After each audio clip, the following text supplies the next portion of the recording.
गरीब आदिवासी बहू वर्सेस महलों की बहू की ड्रेस। मेहरानगढ़ गांव में 500 साल पुराना पुश्तैनी महल है, जहां आज भी रानी कौशल्या का कायदा नियम चलता है। गांव के निवासी पुश्तैनी महल में परिवार से जुड़कर रहने की मिसाल देते हैं। वहीं शाही दीवारों के पीछे अलग ही मंजर छाया था। मासा, आज मैंने आपके लिए भोजन में दाल, पूरी, आलू गोभी और मीठे में मूंग दाल का हलवा बनाया है।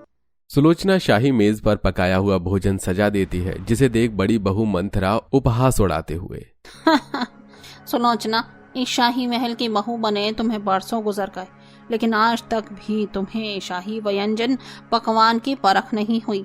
ये आलू गोभी दाल पूरी गरीब लोग खाते हुए जचते हैं। शाही मेज पर शाही खान पान ही शोभा देता है। मासा, ये देखिए, मैंने आपके लिए दाल मखनी, शाही पुलाव और मीठे में शाही टुकड़ा भी बनाया है। स्वाद चक्कर बताइए। अपनी बड़ी बहू मंथरा को इस कदर गुरूर दिखाने पर कौशल्या कड़ाई बरतते हुए बोलती है, मंथरा बहू, भोजन का असली स्वाद पकाने और परोसने वाले की बेहतर मन से होता है। यदि किसी के अंदर अहंकार हो और वो 56 भोग भी करवाए तो वो भी व्यर्थ है। उसकी तुलना में गरीब के पड़ोसी के नमक की रोटी भी भगवान मिष्ठान से उत्तम होती है। दासी, ये शाही पकवान हमारे आगे से हटाओ। हम सुलोचना बहू के हाथों का बना खाना खाएंगे। जी रानी सा। रानी सास कौशल्या को अपने देवरानी सुलोचना का बना हुआ खाना खाते हुए मंथरा जलन करने लगती है। पता नहीं इस गरीब जादी सुलोचना ने इस बुढ़िया को कौन सी घुट्टी घोल कर पिला दी है। हर दम इसी के पक्ष में बोलती हैं। इस शाही महल की बड़ी बहू होने के बावजूद भी मेरा उतना मान नहीं जितना इसका है। दरअसल मंथरा ऊंचे खानदान से आई थी, जबकि सुलोचना महल में ही काम करने वाले सैनिक की बेटी थी। इसलिए राजा नरेंद्र ने सुलोचना का अच्छा आचरण व्यवहार देखकर उसे अपने ही महल की बहू के रूप में चुन लिया। यही बात मंथरा को आज तक भी खलती है। और दोनों के बेटे सम्राट नरेश 24 वर्ष में लगने वाले होते हैं। तभी दोनों बहू शयन कक्ष में उपस्थित होती हैं। सुलोचना बहू, मंथरा बहू, आज मैंने तुम दोनों को एक अहम फैसले के लिए बुलाया है। जैसा कि तुम दोनों को पता है कि ये महल पीढ़ी दर पीढ़ी अपना उत्तराधिकारी चलाता है। तुम दोनों के बेटे भी 24 वर्ष के होने जा रहे हैं, इसीलिए अब इस महल को नए उत्तराधिकारी की जरूरत है। मासा, नहीं, उत्तराधिकारी के लिए चुनाव की क्या आवश्यकता है। सम्राट इस पुश्तैनी महल का बड़ा बेटा है, इसलिए ये पद तो उसी का होना चाहिए। बड़ी बहू, केवल उम्र से बड़ा होना राजपाट संभालने के लिए काफी नहीं है।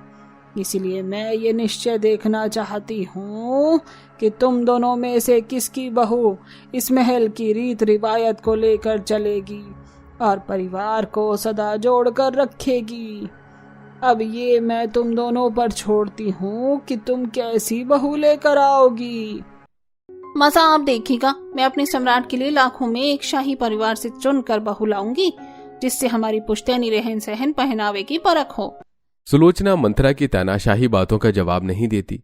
अगले दिन वो अपने बेटे नरेश की कुंडली पंडित को दिखाती है। पंडित जी, ये लीजिए नरेश की कुंडली। बस कोई ऐसी लड़की हो जो गुणी और सुशील, संस्कारी, आज्ञाकारी हो। क्षमा कीजिए सुलोचना बहन, किंतु आपके बेटे की कुंडली में गरीब आदिवासी से प्रेम विवाह होना लिखा है। ये विधि का विधान है जिसे टाला नहीं जा सकता। मैं ये नहीं बता सकता वो कन्या कहाँ मिलेगी। जहां घने जंगल के अंदर गरीब कंचन, जिसकी आदिवासी मां सुकन्या खाट पर पड़ी खांस रही है। हे भगवान, ऐसी नरक से बदतर जिंदगी जीने से अच्छा तो मुझे मौत दे दे। इतना बोलते हुए रोग के बिस्तर पर पड़ी सुकन्या की हालत और ज्यादा बिगड़कर गंभीर हो जाती है। माँ, तुम कुछ मत बोलो, तुम्हारी सेहत खराब हो रही है। घर में जड़ी बूटी भी खत्म हो गई है। माँ, मैं बस अभी गई और जंगल से जड़ी बूटी लेके आती हूँ। आदिवासी गरीब कंचन अपने घास फूस की मड़ई से बाहर आती है, जहाँ काफी सारे जंगली जानवर, हाथी, खरगोश, हिरन, नीलगाय जैसे घुमक्कड़ प्रजाति के जानवर भ्रमण कर रहे थे। जल्दी से मुझे जड़ी बूटी लेकर घर पहुंचना होगा। बेचैन घबराई अवस्था में वो जंगल के भाग में भटकने लगती है, जहां थोड़ी दूरी पर नरेश रथ में सवार नदी किनारे हिरन के झुंड को पानी पीते हुए देख रहा था। तभी उसे शाही पहनावे में देखकर कंचन गलत समझ बैठती है। देखिए खबरदार, जो आपने उन बेजुबान हिरण को हानि पहुंचाने की कोशिश की। जी बिल्कुल नहीं, आप मुझे गलत समझ रही हैं। मैं यहाँ शिकार के मन से नहीं आया, बस थोड़े सुकून के लिए आया हूँ। माफ कीजिएगा, दरअसल महलों से ज्यादातर लोग शिकार के लिए ही आते हैं और अपनी शाही शौक के लिए एक बेजुबान जानवर के परिवार को छीन लेते हैं। ये कहते हुए कंचन की आंखों में बसी व्यथा साफ दिख रही थी। उसने मोर पंख और पत्तों से सिला सादा सलवार सूट पहना था, जिसमें उसकी सादगी सुंदरता काफी ज्यादा निखर रही थी, जो कि नरेश का मन मोह लेती है। आज के समय में आप जितनी सरल और सीधे मन वाली लड़की नहीं होती। लोग तो अपनों से भी इतना लगाव नहीं रखते जितना आपके अंदर इन जानवरों के लिए है। महल से होने के बाद भी नरेश की बोलचाल में नरमी देखकर कंचन भी प्रभावित होती है। इसी तरह आप दोनों एक दूसरे से जंगल में मिलाकर और फिर एक दिन नरेश शादी का प्रस्ताव रखता है, जिसे सुनकर कंचन असहज हो जाती है। पर नरेश, तुम इतनी बड़ी महलों की शहजादी हो और मैं कहाँ इन जंगल में रहने वाली एक गरीब आदिवासी लड़की। ये सात समाज हम दोनों के रिश्ते को स्वीकार नहीं करेगा और न ही तुम्हारे परिवार वाले हमारी शादी को राजी होंगे। कंचन तुम चिंता मत करो, मैं आज ही अपनी माँ से हमारे बारे में बात करूंगा। महल लौटकर नरेश कंचन के बारे में अपनी माँ सुलोचना और कौशल्या को बताता है, जिस पर मंथरा आग में घी डालते हुए, देख लीजिए मासा, आज इस पुश्तैनी महल की इज्जत, आन बान शान सब कुछ दांव पर लगा दिया है। ये सुलोचना के दिए हुए संस्कार और परवरिश की कमी है, जो इसका बेटा इस महल के मान मर्यादा को रख नहीं सका और एक गरीब आदिवासी लड़की से प्यार किया और अब इस पुश्तैनी महल की बहू बनाना चाह रहा है। मंथरा बहू, बातों को गलत दिशा मत दो। किसी गरीब से प्रेम करना कोई गुनाह नहीं है। नरेश का विवाह उसकी पसंद से होगा। अगले दिन सुलोचना अपनी दासियों के साथ शादी का पुश्तैनी जोड़ा, जेवर और 16 श्रृंगार की थाल सजाकर देने जाती है। तो वहीं मंथरा अपने बेटे के लिए पत्रलेखा को पसंद करती है, जो कि उसकी तरह अमीर खानदान से ताल्लुक रखने वाली थी। थोड़े दिनों में बड़े धूमधाम से दोनों बहू दुल्हन बनकर महल में आती हैं, जहां मनोरमा अमीर बहू के लाखों के लहंगे की तारीफ करती है। ओम जी, मंथरा, तुम्हारी पत्रलेखा बहू का ब्राइडल लहंगा काफी ज्यादा डिजाइनर और एक्सपेंसिव लग रहा है। स्पेशली लहंगे का क्वीन पिंक कलर तो बहुत रॉयल लुक दे रहा है। बिल्कुल तुम्हारी अमीर बहू पहनावे से इस पुश्तैनी महल में बिल्कुल मेल खा रही है। Well, thank you so much for the compliment Manorama aunty ji. अब महलों वाली शादी के हिसाब से ब्राइडल लहंगा तो रॉयल होना ही चाहिए था, तभी तो लुक खिल कर आया है। वरना कुछ गरीब सादे लोगों में तो ड्रेसिंग सेंस नाम की चीज ही नहीं होती। ऐसा लगता है जैसे आदिवासी के जंगलों से छूट के आई है। पत्रलेखा ये ताना बगल में सादे लहंगे में खड़ी गरीब कंचन को कोसती है, जिसका गरीब बहू विनम्रता से जवाब देती है। जी ठानी जी, इंसान भले ही सादा हो, लेकिन उसका आचार व्यवहार अच्छा होना चाहिए। अगर इंसान का आचरण ही अच्छा न हो तो महंगे पहनावे का कोई मोल नहीं है।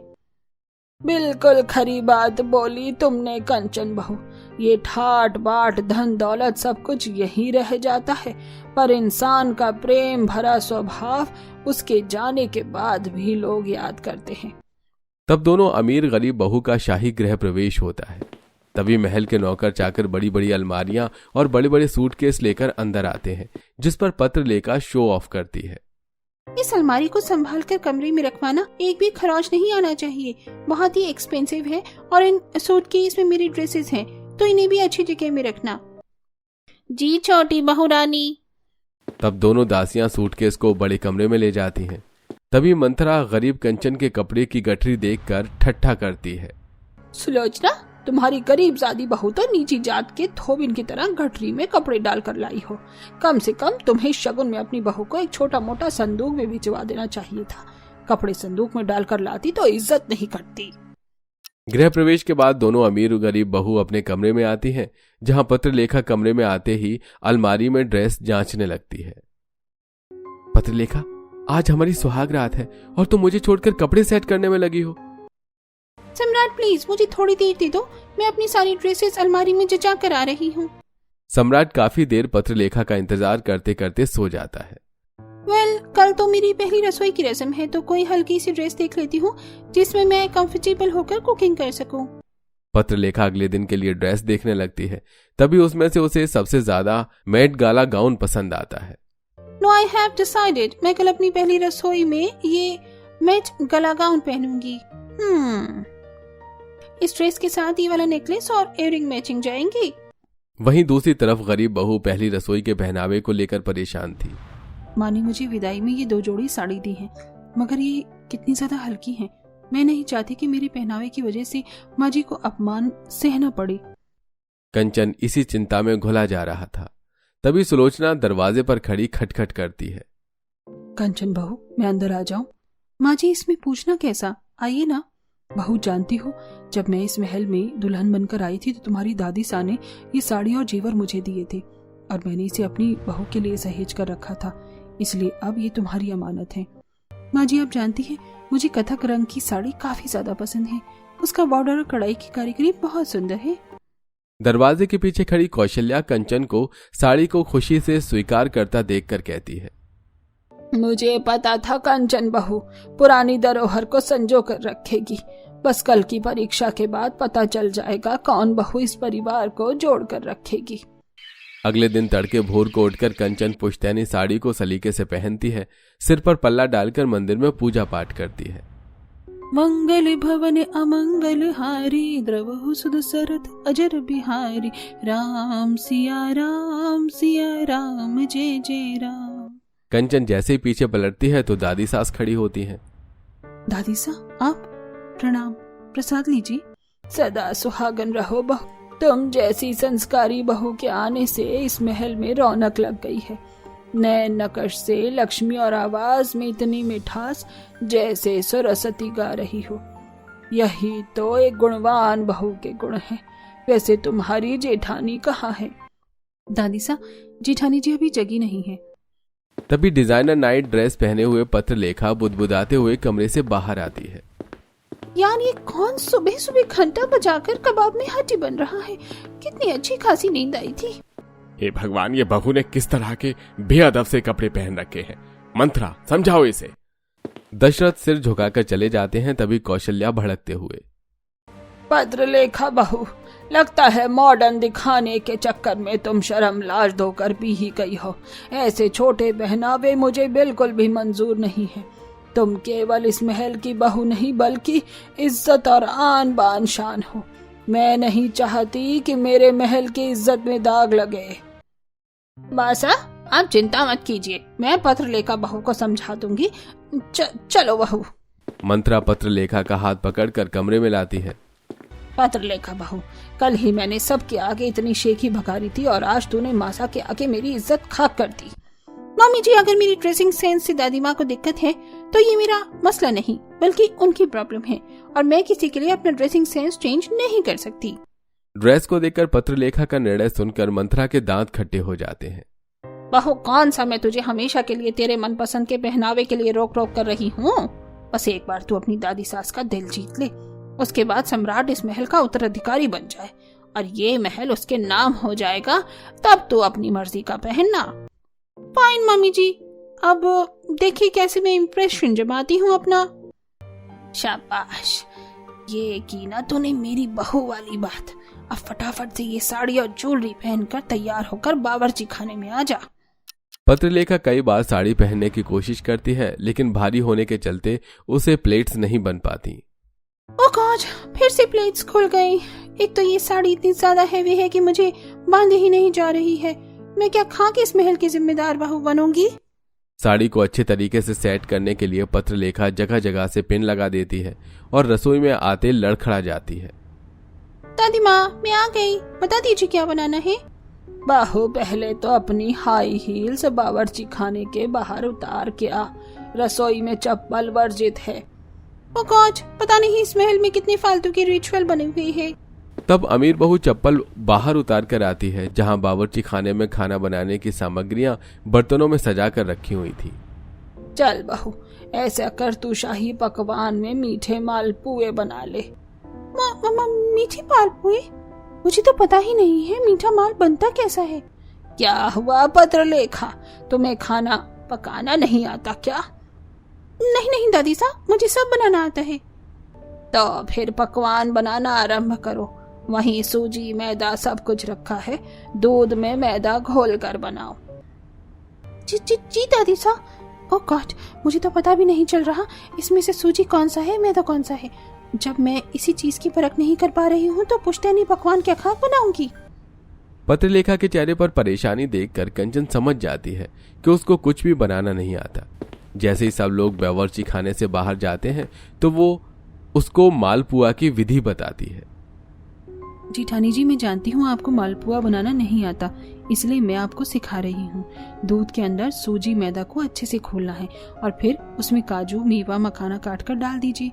फिर तेल गरम करके तलना है। अच्छा जी, तो अब मुझे तुम जैसी घास फूस खाने वाली 2 कौड़े की आदिवासी से शाही पकवान बनाना सीखना पड़ेगा, जिससे आज तक जिंदगी में इन पकवानों का स्वाद भी नहीं चखा होगा। पत्रलेखा कंचन को जी भर के खरी खोटी सुनाती है और उसी के बताई विधि के अनुसार मालपुआ बनाती है, जिसमें गलती से उसे शक्कर की जगह नमक डल जाता है और मालपुआ जल भी जाता है। दोनों बहू का खाना खाकर कौशल्या कंचन की प्रशंसा करती है। कंचन बहू, तुमने सारे व्यंजन लजीज बनाए हैं, बल्कि इस घर के पहनावे को भी तवज्जो दिया, इसलिए ये पुश्तैनी 9 लखा हार तुम्हारा हुआ।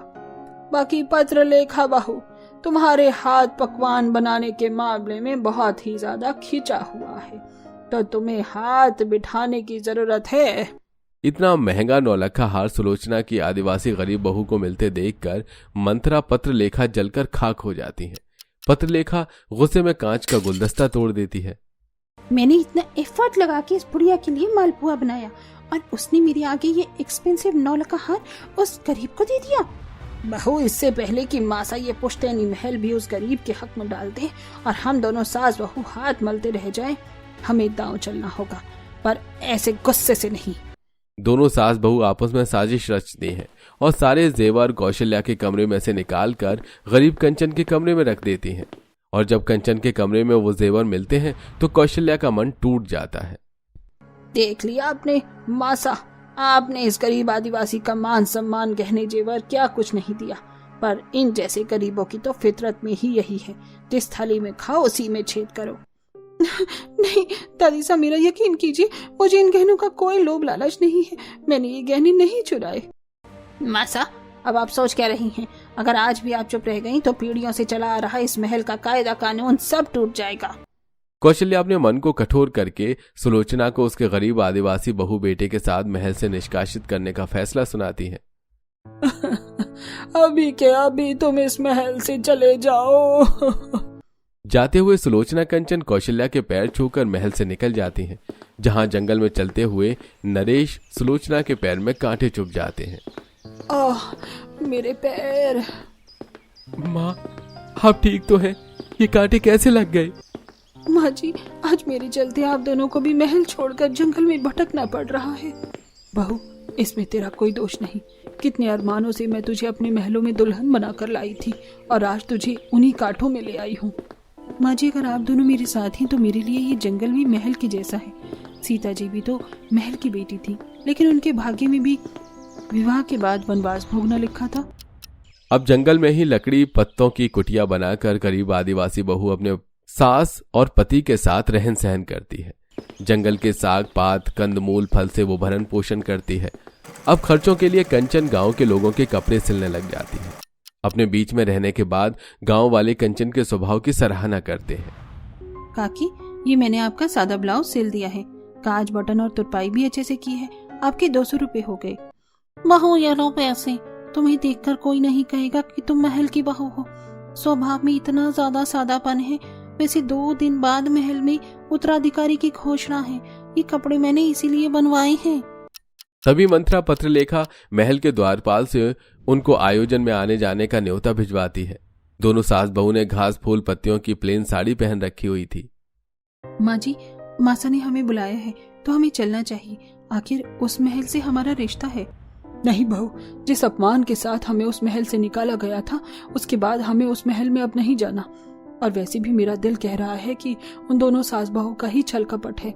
एक बार जब दूध से मुंह जल जाता है ना, तो छाछ भी फूक फूक के पीना चाहिए। और हम क्या पहन कर जाएंगे? हमारे पास कपड़े भी नहीं है। माँ जी, आप कपड़ों की चिंता मत कीजिए, मैं बना लूंगी। इतना कहकर कंचन जंगल से काफी रंग बिरंगे शाख टहनी तरह तरह के फूल पत्तियां चुनने लगती हैं।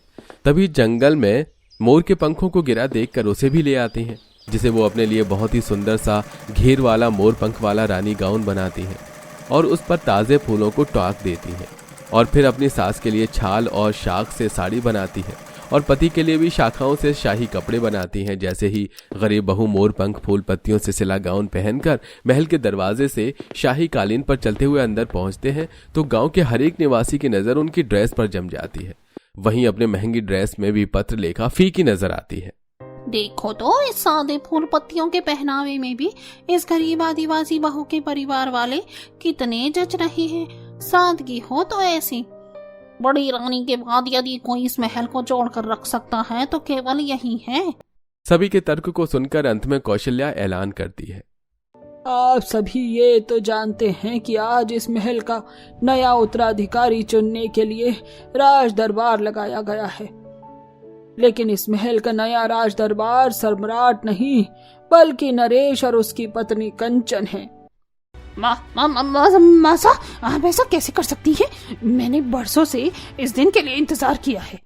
और दादी सा, आप क्या देखकर इस आदिवासी बहू को इस महल की जिम्मेदारी सौंप रही हैं, जिसके पास एक अच्छा लिबास भी पहनने को नहीं है, फूल पत्ती पहनकर आ गई है। देखिए उसे।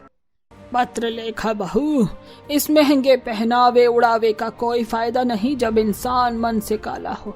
तुम जैसी छल कपट रखने वाली सास बहू के हाथ में इस महल का राजपाट देकर बाद में पछताने से अच्छा मैं इसी वक्त इस महल की बागडोर सही हाथों में सौंप रही हूँ, जो कि कंचन बहू है। उसने सदा इस महल का मान रखा है। परिवार को जोड़कर रखने की नीयत भी उसने ही दिखाई है।